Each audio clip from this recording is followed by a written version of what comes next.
point you got here today? A bit of, I felt that if you say pleased, I thought we could have done better in moments. I thought we started the game quite well, and then we started to dominate possession, I felt, and control possession. And then we forced it a couple of times when I felt we could have been a bit more patient, work better openings. And it was a bit of an attritional day where, the wind was blustery, it was heavy pitch, etc. For both teams. But overall, it's a good point. Look, you watch back as we do, we watch back the Forest Green game here, and it was, wow, they really took the game to Forest Green, and Forest Green were so lucky to come away with a point from it. So I thought we had a lot of moments, especially in the first half, where we controlled the game, and we had two real clear-cut chances where Rosie gets in one-on-one, maybe a better option to shoot, but he cuts it back, and Mitch is, a whisker away, John.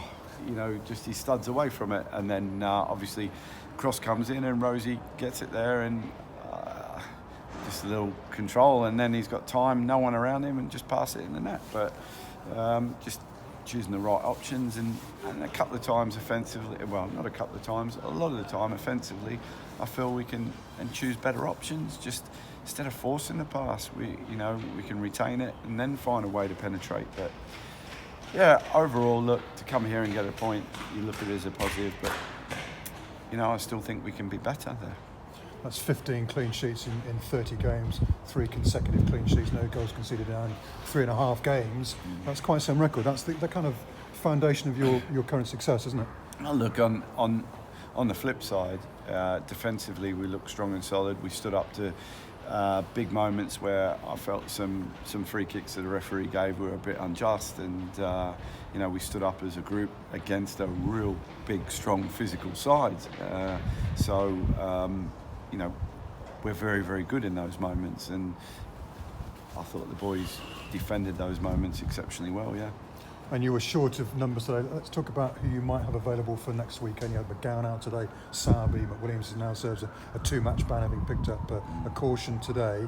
We'll come to that in a second, but can the Cobblers fans expect to see any of those other players back for next weekend? I would hope so, but it's just only time will tell, Tim, really. Yeah, okay. And McWilliams, he got booked today for dissent, a disappointing way to land himself a ban. No, he didn't. He wasn't booked for dissent. I'm sorry, I thought he was. No, he did not get booked for dissent. He's in the middle of the pitch, and Sean doing what Sean does. He gets around the pitch quick, and he closed the lad down really well, and the ball's hit his hand from a yard.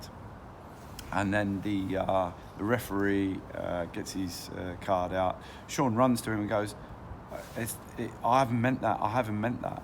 And I've just spoke to the referee, and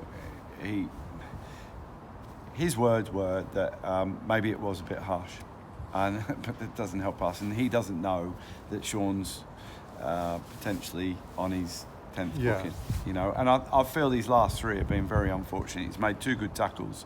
We talk about comprehending decision. At times, I cannot comprehend the decision making.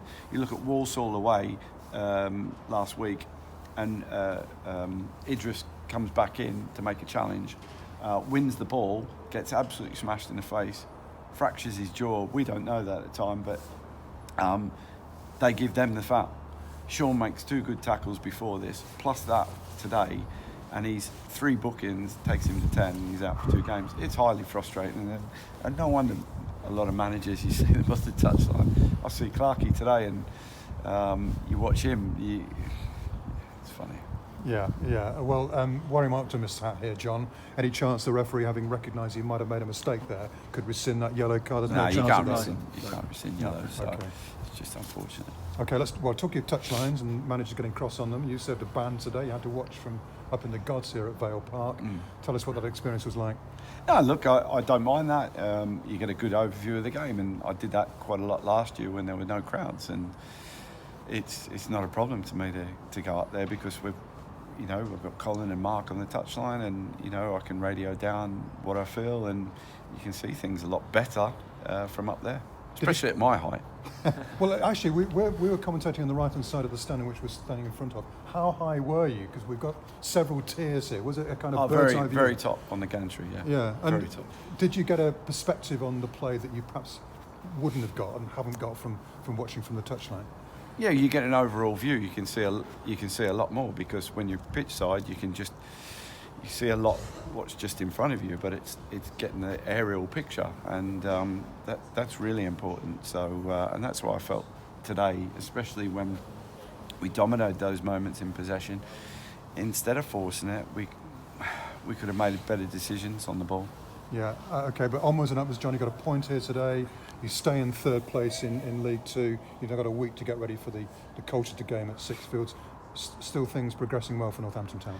Yeah, look, I feel we're improving. We're coming into a place that not many teams get much joy from, and they're really strong challengers up there this year, and they've got a very, very good side. And I feel that we've limited them to no clear-cut chances today, none at all.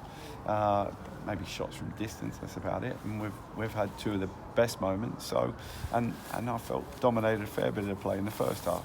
So overall, I feel it's a positive, and we're staying at top three. Good stuff. Thanks, John. Thank you.